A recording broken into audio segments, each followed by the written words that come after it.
소금은 소금인데 집안의 소금도 되겠지만 세상의 소금이다. 여러분, 소금하면 가장 먼저 떠오르는 생각이 어떤 생각이 떠올라요?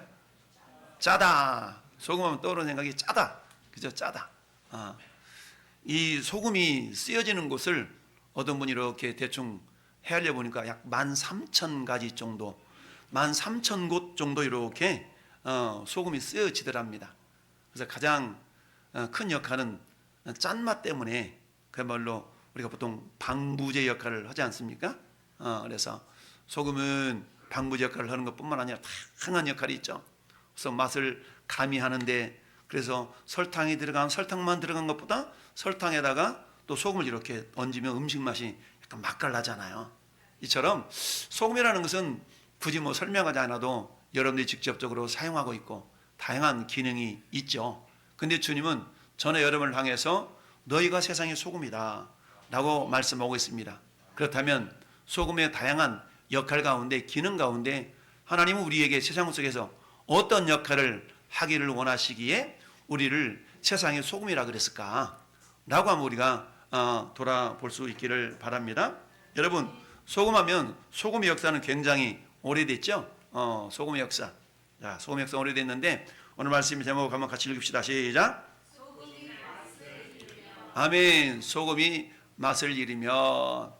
여러분, 창세기 19장에는 아브라함의 조카 롯이 소돔과 고모라 성이 멸망하기 직전에 선사들의 손에 이끌려서 소돔성을 탈출하는 그런 장면이 나옵니다.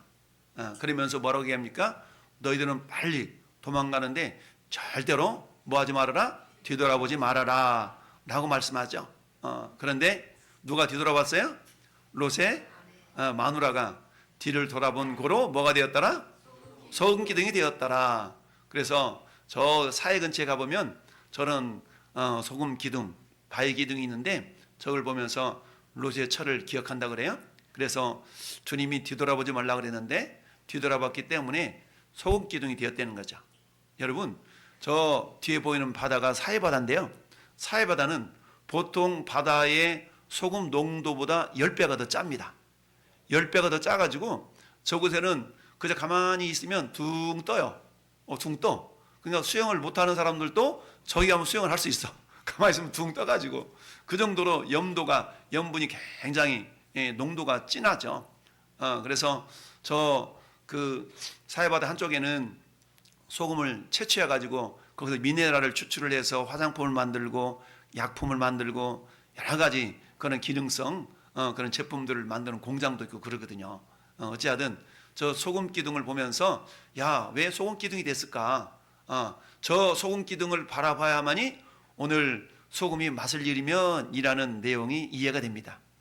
여러분, 저 소돔과 고모라 그 지역에는요, 우리 보통 암염이라고 그냥 암염, 그죠? 그래서 보통 소금은 우리가 바닷물을 이렇게 증발시켜 가지고 추출을 하는 게 일반적이잖아요. 근데 모든 나라가 바다가 다 있는 게 아니죠.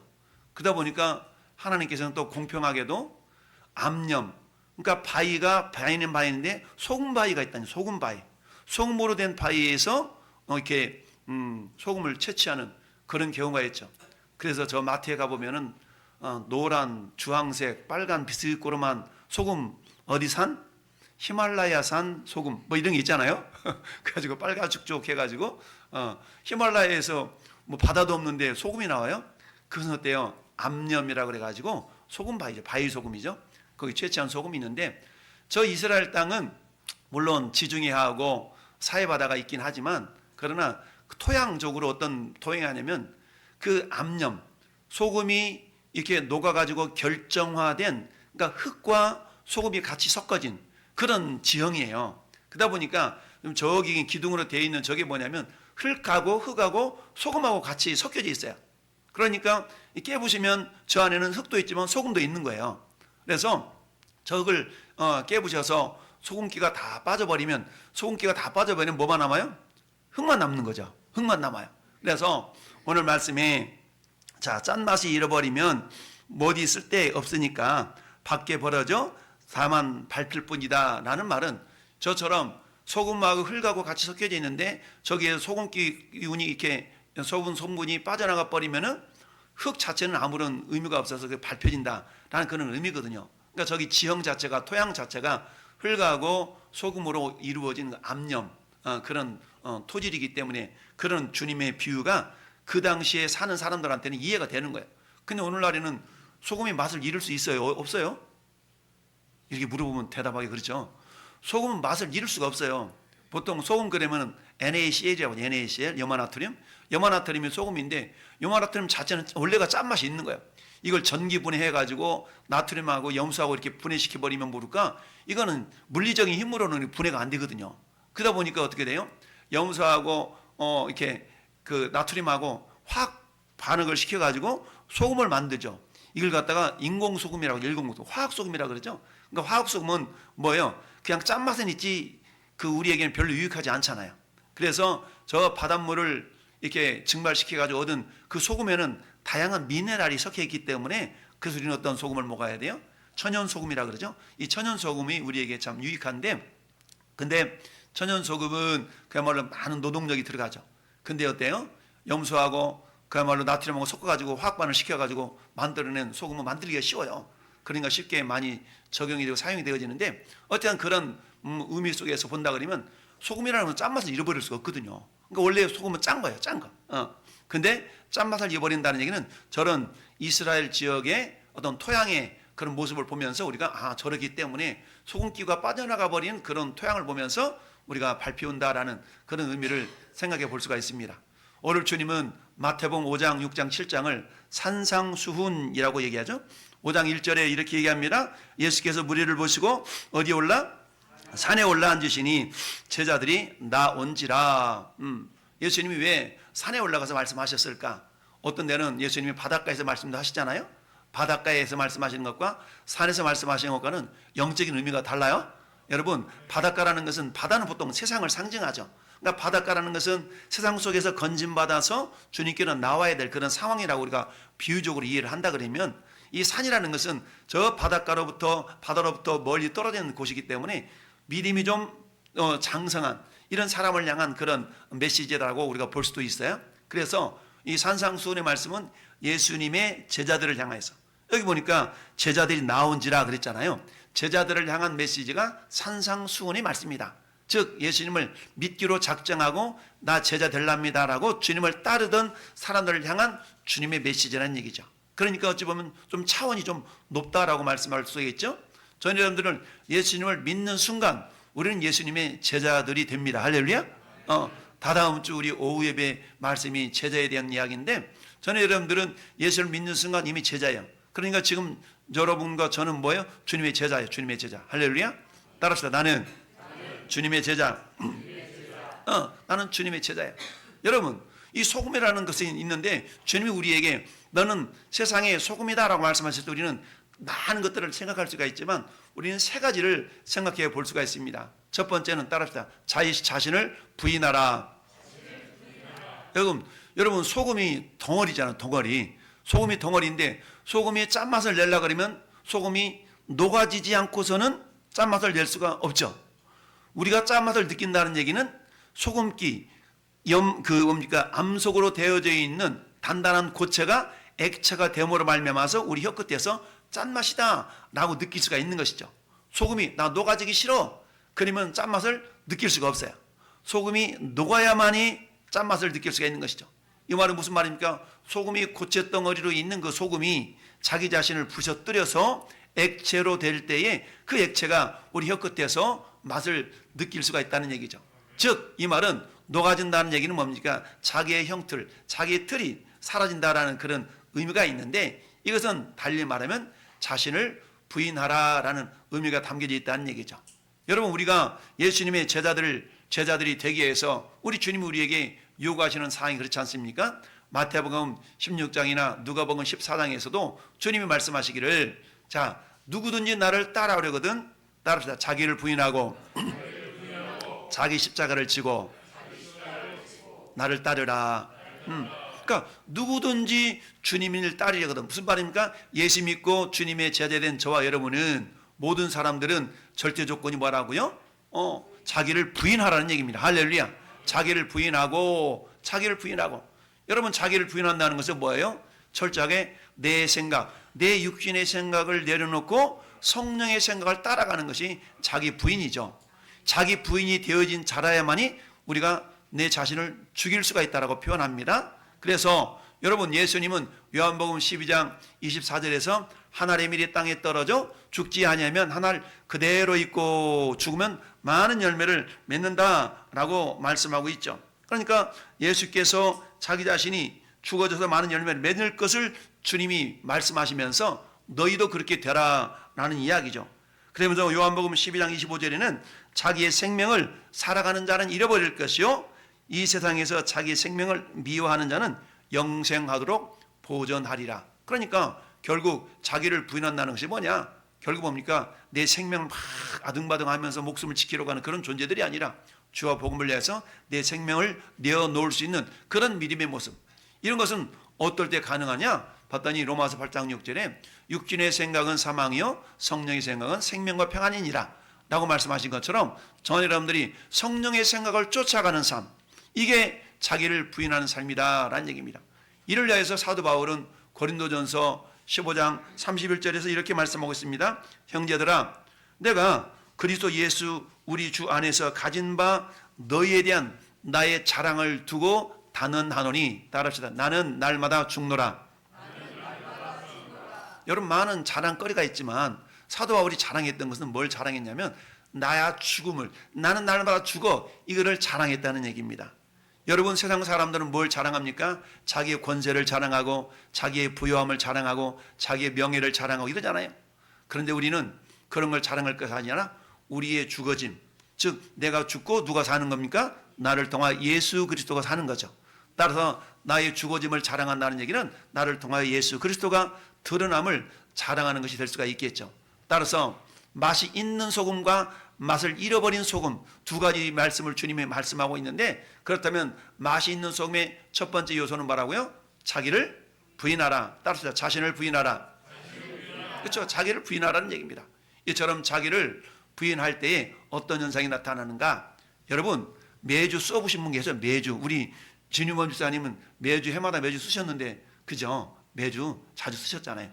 카메라 이렇게 쑤셔가지고 매주 써서 이렇게 만들어가지고 지푸라기를 하든지 아니 망에다 넣어서 매주 띄우잖아요. 매주. 여러분 매주를 만드는 재료가 뭐예요?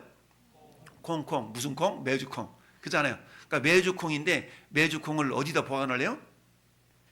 처음에는 콩을 자루에다 보관하, 자루에다 보관하잖아요. 매주를 자루에다 다 보관하면, 매주콩을 보관하면 이 콩이 자루에 들어있으면 콩이 전부 하나 된 것 같잖아요. 하나 된 것 같아. 근데 이 자루를 풀려서 딱 헤쳐놓으면 콩 전부 다 개인 플레이하는 개인 플레이. 근데 이 콩이 솥에 들어가가지고 물을 먹은 거 싹 삶아져가지고 절구통에 들어가서 으깨지면 콩 본연의 모습이 사라지죠. 그러면 어때요? 내가 뭉치는 대로 뭉쳐지게 되잖아요. 이런 것처럼 여러분 소금이 녹아지기는 녹아지는데 나 배추 절이는데 안 절여질 거야 라고 배추하고 소금하고 분리가 된다 그러면 이거는 배추가 절여질 수가 없죠. 어떤 음식을 간을 해야 되는데 소금이 그 음식 속에 스며들기를 거절해봐. 그러면 어떻게 돼요? 맛을 낼 수가 없는 겁니다. 음식의 맛을 가미하기 위해서는 소금이 녹아지는 것뿐만 아니라 녹아져서 그 음식과 뭐가 돼야 돼요? 연합이 돼야 돼. 연합이 돼. 하나가 돼야 된다는 얘기입니다. 할렐루야. 그래서 여러분 매주콩이 콩자루에 있을 때는 하나 된 것 같지만 결코 콩자루를 풀어놓으면 저각길로 각기 제 길로 가요. 콩콩콩 다 흩어져 버린다는 얘기입니다. 이건 한마디로 말하면 뭐예요? 연합된 것 같지만 결코 연합되지 않는 모습이라는 얘기죠. 왜 그래요? 콩 본연의 모습이 그대로 있기 때문이다. 다른 말로 말하면 자기 자신을 부인하지 않았기 때문이다라는 얘기입니다. 그러면 우리 주님이 저와 여러분을 향해서 너는 세상의 소금이다 라고 말씀하셨을 때는 이처럼 소금 암석 덩어리가 녹아져야만이 맛을 느낄 수가 있는데, 그런데 특별히 음식에 사용될 때는 이 소금이 녹아지기는 녹아지되 어때요? 연합이 되어야 된다는 얘기죠. 음식물과 합쳐져야 된다는 얘기입니다. 마찬가지로 우리는 교회 공동체 속에서 우리는 개별적인 삶을 살아가지만 우리가 내 자신이 부인이 되어지면 어떤 현상이 나타날 수가 있어요? 마치 소금이 녹아져서 음식물에 스며드는 것처럼 우리는 교회 공동체를 하나로 어우러져 가는 데 있어서 우리가 서로 연합이 될 수가 있다는 얘기입니다.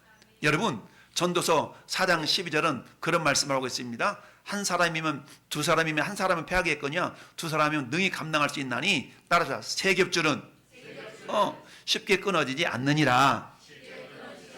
그렇습니다. 여러분 우리 세 겹줄을 보통 동아줄이라고 얘기하잖아요. 새끼를 꼽으신 분 계시잖아요. 새끼. 이렇게 새끼는 보통 두 겹으로 꽈지잖아요. 근데 이 동아줄은 어때요? 두 겹으로 꽈진 새끼를 한 번 더 이렇게 몇 개를 더 얽어내게 되면 마치 우리 뭡니까 줄다리기 할 때 이렇게 만드는 그게 동아줄이잖아요. 이 동아줄은 보통 3겹줄 이상이지 않습니까? 그런 것처럼 3겹줄은 쉽게 끊어지지 않는다라는 말씀이 있는 것처럼 연합이라는 것은 뭐예요? 나만 잘났어가 아니라 내 자신이 부인되어지면서 서로 섞여질 수 있는 그런 모습이 결국 뭡니까? 연합의 의미가 된다는 얘기죠. 다른 말로 말하면 함께한다. 그렇죠? 함께한다는 의미가 있는 겁니다. 그래서 에베소서 4장 3절에는 주님이 그렇게 말씀하고 계시죠. 평안에 매는 줄로 성령이 하나 되게 하신 것을 평안에 매는 줄로 힘써 지키라. 할렐루야. 그러니까 성령이 하나 되게 하신 것이 있어. 우리는 성령으로 말미암아 하나 된 공동체인 줄 믿습니다. 그런데 이것이 어떻게 돼요? 하나 되었다면 마귀는 하나됨을 자꾸 이간질하는 자가 마귀잖아요. 마귀라는 말 자체가 디아블로라는 말인데 이거 뭐 이간질하는 자라는 의미가 있어요. 자꾸 하나 되지 못하도록 이게 떼내려고 한다는 그런 의미가 있는 거거든요. 그런데 어때요? 성령이 하나 되게 하신 것을 평안에 매는 줄로 성령이 하나 되게 하신 걸 뭐하라? 힘써 지키라 라고 말씀하고 있습니다. 왜냐하면 우리 몸은 주님으로 말미암아서 한 몸을 이루었기 때문이죠. 예수님은 몸된 우리의 머리가 되시고 우리는 그 몸의 각 지체들이잖아요. 그러니까 우리 몸의 각 지체들이 몸에서 떨어져서 살 수가 없잖아요. 몸에 다 붙어야만이 살아갈 수 있는 것처럼 그렇다라는 얘기입니다. 그래서 서로 연합하라는 얘기, 연합. 내 생각이 그런다 할지라도 우리가 공동체적인 생각 속에서는 내 생각을 내려놓고 주님의 생각을 따라서 갈 때에 우리가 하나된 공동체, 연합된 공동체가 될 수가 있는 겁니다. 고린도서 1장 10절에 형제들아 내가 우리 주 예수 그리스도 이름으로 너희를 권하노니 따라합시다. 모두가 같은 말을 하고 같은 마음과 같은 뜻으로 온전히 합하라. 그러니까 같은 마음, 같은 뜻, 그리고 같은 말. 할렐루야. 우리가 그렇지 않습니까? 저분은 고향이 전라도인가 봐. 말투가 똑같아. 그런가 봐. 이 사람은 경상도인가 봐. 말투가 똑같아.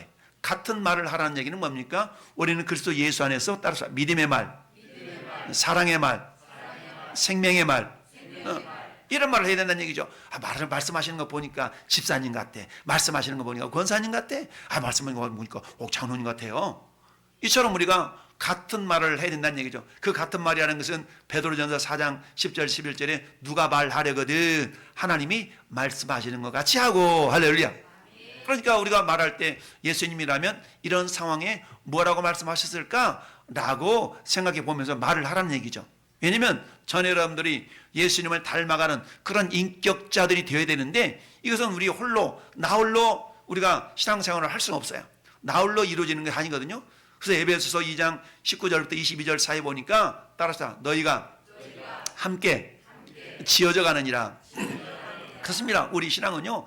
나 혼자 성경 잘 읽고 혼자 기도하고 끝나서 믿음이 잘하지 않아요. 서로 부대껴 가면서 내 자신이 빚어져 가면서 함께 어우러지는 가운데 주님을 닮아가는 믿음의 사람이 되는 줄 믿습니다.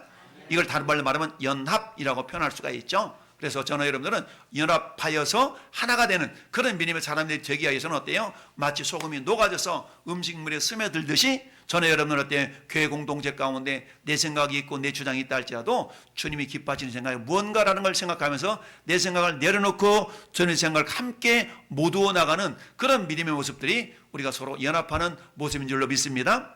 세 번째는 어떤 모습이냐? 따라합시다. 끝까지 충성하라. 충성한다는 얘기는 한마디로 말하면 신실하다라는 얘기죠. 여러분 충성은 뭐라고 씁니까? 우리 한문을 생각해 보면 충성 충자는 어때요? 마음 가운데 중에다가 마음심 있잖아요. 가운데 내 마음 중심에 말씀 원변의 이룰성 다할성. 그래서 말씀 원변에 내 마음 중심에 하나님의 말씀을 다 이루어드리려는 그런 마음이 충성 아니겠어요? 늘 말씀드리는 것처럼 따라 충성의 기본은 그 자리에 있는 것. 충성의 기본은 자리를 지키는 거거든요. 충성의 기본은 자리를 지키는 거예요. 여러분 오전 4시가 여봐라 걔 아무도 없느냐? 그러니 그 자리에 없어봐. 왕이 뭔가를 그 순간에 뭔가를 시키고 싶은데 그 어전 내시가 자리에 없다 그러면 왕은 그 순간에 당신의 뜻을 이루기가 쉽지 않을 겁니다. 그러니까 우리는 어때요? 하나님 뭐라 말씀하시는가 항상 그 자리에서 우리가 걔 아무도 없느냐라고 물어보거든. 주님 내가 여기 있나이다. 여러분 이사야 선지자가 이사야서 6장에서 이사야의 소명장이 이사야서 6장인데 그렇지 않습니까? 주님께서 내가 누구를 보내면 누가 나를 내 가지? 라고 할 때 누가 대답했다고요? 이사야가 대답했다. 주여 내가 여기 있나이다. 나를 보내소서 라고 말씀했다는 얘기죠. 내 생각에는 목사님 생각에는 아무개 집사님이 지금 그 일을 했으면 좋겠어. 근데 보니까 그 자리에 없는 거야. 그럼 어떻게 해요? 그 은혜가 다른 사람한테 이렇게 넘어갈 수밖에 없는 거 아니겠습니까? 여러분 이 소금이라는 거는요. 자 고대 사회에 있어서 고대 사회에서도 언약 약속을 맺는 일이 있습니다. 우리 주보에 레위기서 2장 13절 말씀을 기록해놨죠. 레위기서 2장 13절 같이 한번 읽어보십시다. 너 내 모든 소재물에 소금을 치라. 내 하나님의 언약의 소금을 내 소재에 빼지 못할지니 내 모든 예물에 소금을 드릴지니라. 아멘.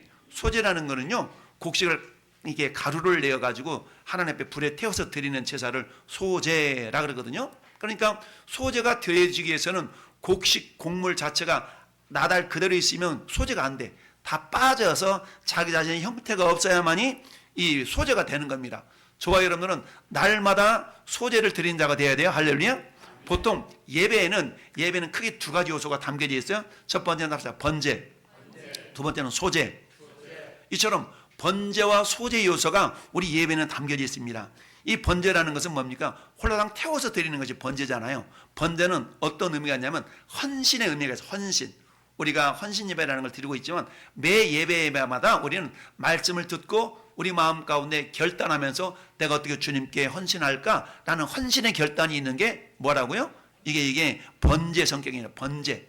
그리고 이 소제의 성격에는 소제는 감사 의미가 담겨져요. 감사 의미. 감사를 드리기 위해서는 내가 철저하게 내려지지 않으면 감사할 수가 없거든요. 왜? 이랬는데 감사할 수 있어? 우리는 그럼에도 불구하고 감사하라 그러잖아요. 그러니까 소제라는 것은 내가 철저하게 부서지는 겁니다. 철저하게 부서지는 자라야만이 주님의 은혜를 깨닫고 감사할 수 있는 거예요. 그래서 우리 예배는 보통 번제 요소는 나를 철저하게 주님께 드립니다 라는 헌신의 요소와 주님 철저하게 내 자신이 사라지고 주님만이 나를 통해 드러나기를 원합니다 하면서 감사 요소가 있는 것인데 여기 보니까 소제의 물에 뭘 치라고요? 소금을 치라. 소금을 치라. 내 하나님의 언약의 소금을 내 소재에서 빼지 못할지니. 여러분 소금을 무엇으로 표현하고 있어요? 언약으로 표현하고 있습니다. 언약이라는 것은 특별히 하나님의 언약은 변하지 않지 않습니까? 하나님의 약속은 변하지 않아요. 그래서 보통 하나님의 언약을 소금으로 비유했다는 얘기는 오늘 저기에 나타나는 것처럼 하나님의 신실을 하심을 표현하는 겁니다. 따라서 하나님은 신실하십니다. 하나님은 우리를 향하여 신실하세요. 우리를 향한 계획을 그대로 이루어 가시는 분이 하나님은 신실하시기 때문에 그렇거든요. 그렇다면 뒤집어 놓고 하나님은 우리를 향하여 신실한데 하나님의 신실을 하심에 우리가 보일 반응을 충성이라고 표현하는 겁니다. 따라서 하나님의 신실하심에 충성으로 반응하자. 그렇습니다. 고대 사회에 언약을 체결함에 있어서 우리가 크게 두 가지 모습을 우리가 생각해 볼 수가 있습니다. 창세기 15장에는 하나님께서 아브라함에게 횃불 언약을 맺으시는 그런 내용이 나옵니다. 하나님이 아브라함을 부르셔서 야 아브라함아 너 짐승들 가져다가 쪼개놔라 그러지 않습니까? 쪼개놔. 다 각을 떼서 쪼개놨어. 그랬는데 어때요? 이제 깜깜한데 타는 고기 쪼갠 고기 사이로 횃불의 형상으로 하나님이 지나가시잖아요. 이건 뭘 의미하냐면 A라는 종족과 B라는 족속과 A라는 족속이 서로 언약을 맺어요. 언약을 체결한 거기에 족장들이 나와가지고 짐승을 서로 잡습니다. 잡아가지고 그걸 각을 떠서 이렇게 나눠놔요. 그런 두 사람이 손을 잡고 그 가운데를 지나가는 거예요. 그런데 어때요? A라는 족속이 B라는 족속과 약속을 맺었는데 A라는 족속이 약속을 어겼다. 그러면 뭐가 되겠다는 거예요? 너는 이렇게 쪼개진 짐승이 되는 거야. 너는 쪼개질 거야. 라는 그런 상징적인 의미가 있기 때문에 반드시 그 서로 맺은 약속은 지켜야 된다는 얘기죠. 이게 이제 횃불 언약 속에 담겨지는 첫 번째 의미인데 두 번째는 이처럼 고대사에 언약을 맺을 때 또 어떤 의미가 있었냐면은 소금을 그 대표들이 소금을 먹는 겁니다. 소금을 먹는다는 얘기는 소금은 변하지 않잖아요. 변하지 않기 때문에 소금을 먹음으로 언약의 소금, 언약의 소금을 네 소재에 빼지 못할지니 라고 말씀하고 있습니다. 그러니까 언약을 맺을 때에 A라는 사람과 B라는 사람이 약속을 맺었어요. 그런데 두 사람이 서로 소금을 한 모금씩 먹었어요. 한 줌씩. 얼마나 짜겠어요. 그러니까 어때, 약속을 생각할 때마다, 소금을 먹을 때마다, 짠맛을 느낄 때마다 그 약속을 기억하지 않겠어요? 이처럼 약속은 반드시 지켜야지 된다 라는 것을 상징하고 있는 것이 소금 언약인데, 이처럼 하나님은 어때? 우리를 향하여서 변함없이 여전히 신실하시다라는 것을 나타내게 해서 레위기 2장 13절 말씀에 하나님의 언약의 소금이라고 표현하고 있어요. 이것은 하나님께서 우리를 향하신 그 놀라운 은혜와 사랑이 변함이 없다라는 얘기죠. 마치 히브리서에서도 하나님이 회전하는 그림자가 없다고 그러잖아요. 하나님은 변함도 없으시고 회전하는 그림자가 없으시다. 이 말은 신실하시다라는 의미거든요. 이처럼 하나님의 신실하심에 전에 여러분들이 보여야 될 반응이 한마디로 말하면 뭐라고요? 충성이라는 얘기입니다. 여러분, 구약 성경의 마지막 성경이 뭐예요? 말라기서 3장 6절에 우리 하나님이 이렇게 말씀하고 있습니다. 너 야곱의 자손들아, 너 야곱의 자손들아, 너희가 결코 소멸되지 않는다. 나 여호와는, 따라서 나 여호와는 변하지 아니하나니, 그러므로 야곱의 자손들아, 너희가 소멸되지 아니하리라. 이스라엘의 자손아 그렇지 않았어요. 야곱의 자손아. 여러분, 야곱과 이스라엘의 차이는 뭡니까? 야곱은 이스라엘 이전의 모습, 그야말로 생 사람이 생 사람. 변화되기 이전의 이름이 야곱이잖아요. 근데 야곱을 하나님께서 이스라엘로 변화시키셔서 이름을 불러주시지 않습니까? 변화된 사람이 이스라엘이라면 변화되기 이전의 사람이 야곱이에요. 하나님은 이스라엘 백성들을 향해서 이렇게 말씀하셨어요. 너 야곱의 자손들아. 한마디로 말하면 죄성이 여전히 남아있는 자, 아직도 변화되지 않는 자, 이런 그런 너희들을 향해서 결코 너희가 소멸되지 않는다. 왜냐? 나는 야곱인 너희를 이스라엘로 변화시켜 나갈 수 있는 능력의 하나님이기 때문이라는 얘기입니다. 할렐루야.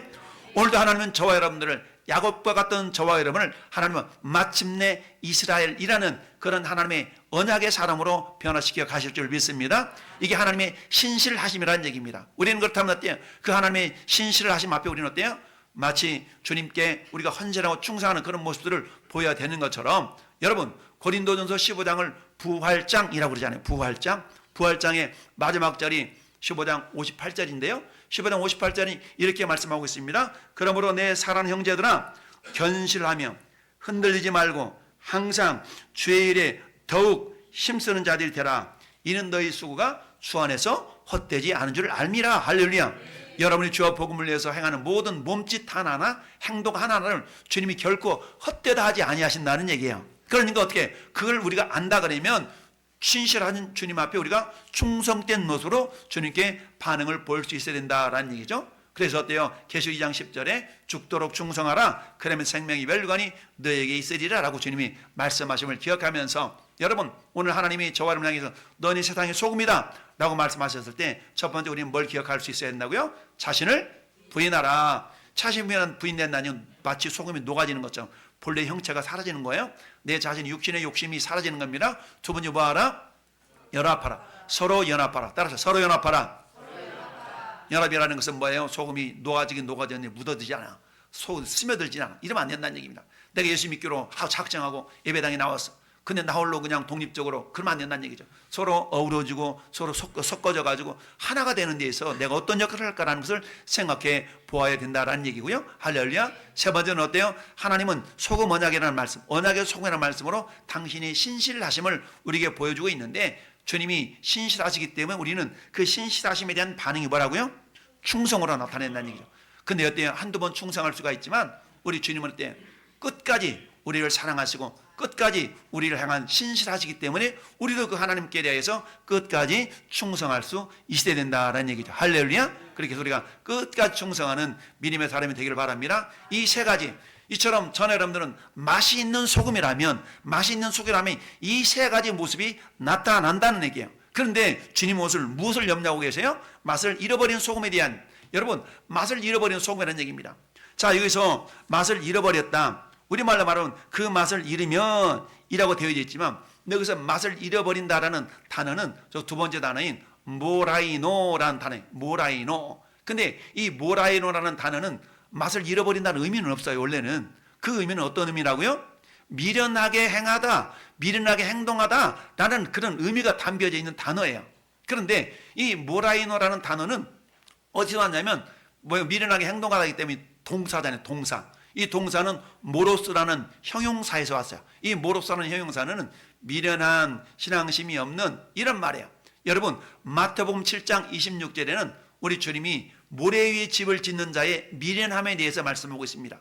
여러분 집을 짓는데 반석 위에 짓는 게 나아요? 모래 위에 짓는 게 나아요?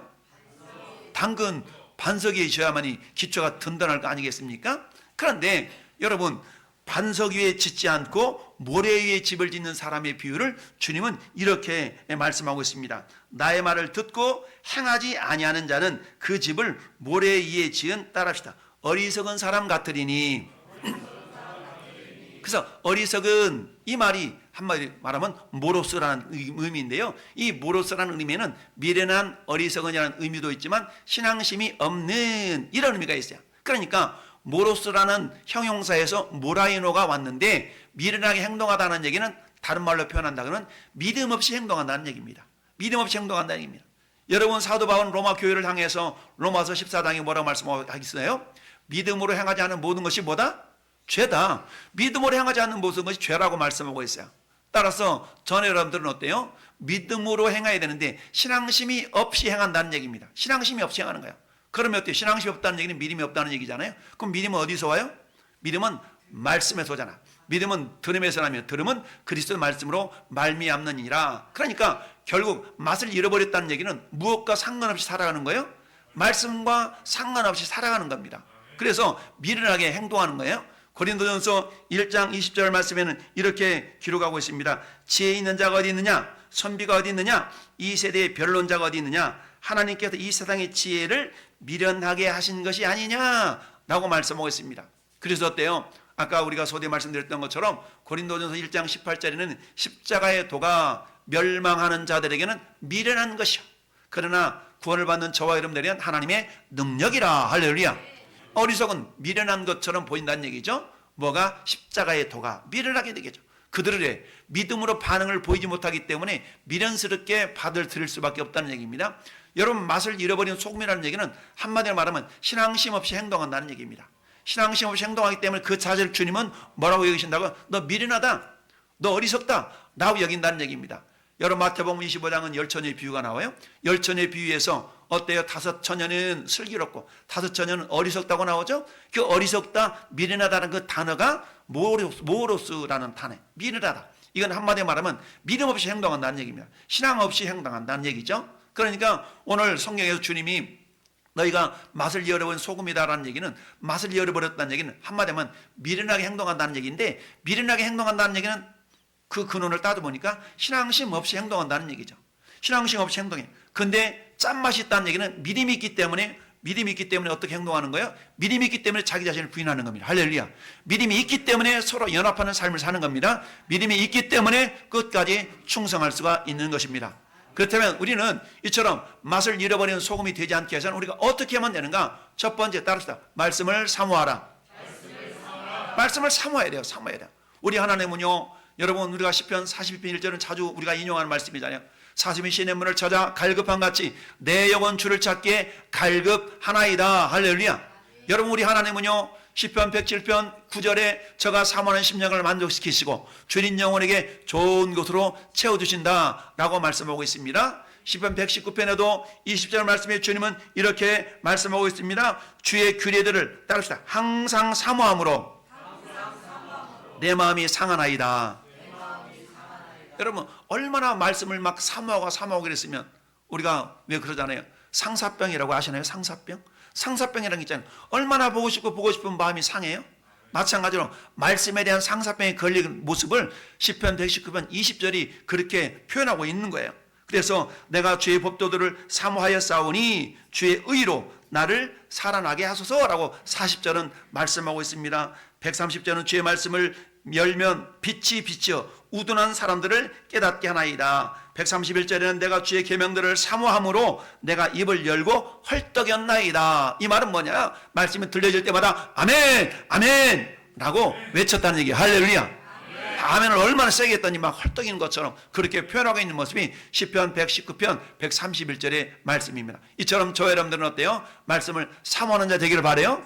여러분 사도 베드로도 베드로전서 2장 2절에 그렇게 말씀하셨지 않습니까? 신령한 젖을 사모하라. 따라합시다. 신령한 젖을 사모하라. 근데 어떤 자가 신령한 젖을 사모할 수 있어요? 어린아이가 돼요. 어린아이. 마치 너희가 어린아이들이 배고프면 엄마 줘, 엄마 줘 그러잖아요. 그런 것처럼 너희는 신령한 젖이 뭐예요? 하나님의 말씀. 하나님의 말씀을 사모할 수 있기를 바랍니다.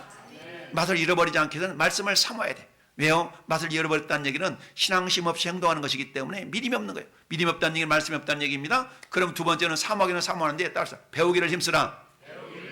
그렇습니다. 배우기를 힘써.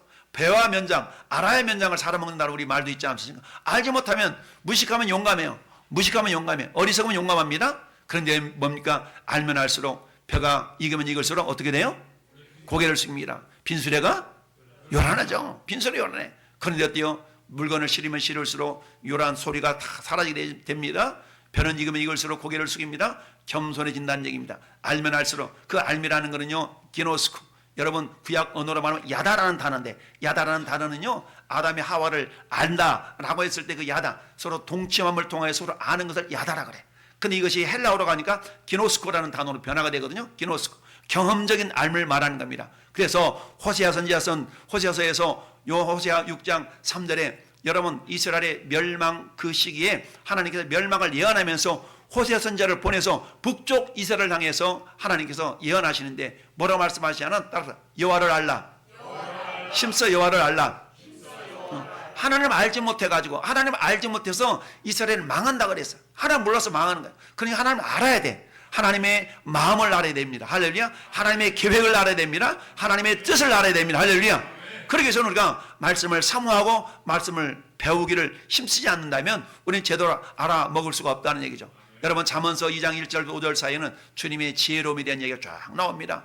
말씀을 사모함으로 그들이 갖게 되는 은혜를 표현하고 있는데 이 은을 구하는 것 같이 그것을 구하면 여러분 은을 구하는 것 같이 하나님의 지혜를 말씀을 사모하고 구하라는 거예요. 구하며 감춘 보배를 찾는 것 같이 그것을 찾으면 여호와 경외하기를 깨달으며 따라 하나님을 알게 된다. 우리가 어때? 구하고 찾고 문을 두드리라 그러잖아요. 구하고 찾고 문을 두드리는 건 우리 기도 제목 때만 써먹는 것이 아니라 하나님의 말씀을 베레아 사람들은 데살로니가 사람들보다 더 신사적이었어. 하나님의 말씀 과연 그러한가 하여 그 말씀을 상고하거니와 라고 그랬잖아요. 여러분 복 있는 사람은 어때요? 주야로 여호와의 말씀을 묵상하는 자로다라고 해서 할렐루야.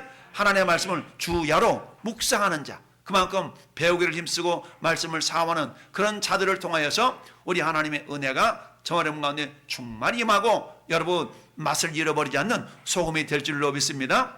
세 번째는 따라합시다. 신앙이 자라가라.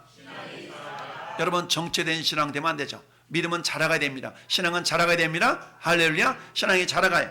여러분 사도 바울이 고린도 교회를 향해서 그렇게 말씀했습니다. 형제들아 지혜는 아이가 되지 말고 악에는 어린아이가 되라. 지혜는 장성한 사람이 되라 라고 말씀하고 있습니다.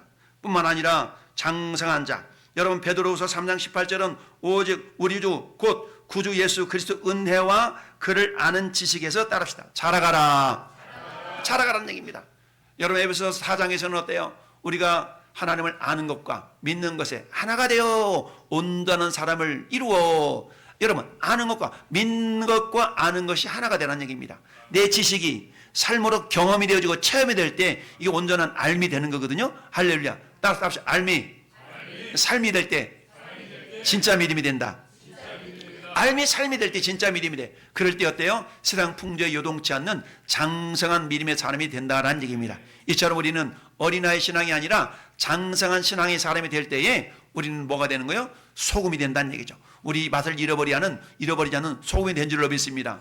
여러분 맛을 잃어버리지 않는 소금이 되어져서 주님이 원하시고 기뻐하시는 그런 믿음의 사람, 그런 믿음의 사람이 될 때에 나도 살고 남도 되살리는 성도가 될 줄로 믿습니다. 결론을 우리 보겠습니다. 우리 같이 한번 읽어봅니다. 말씀을 사모하며 배우기를 힘쓰는 자는 자신을 부인하며 서로 연합하고 충성하여 장성한 신앙이 되며 세상을 변화시키는 맛을 잃지 않는 소금 언약의 주인공이 됩니다.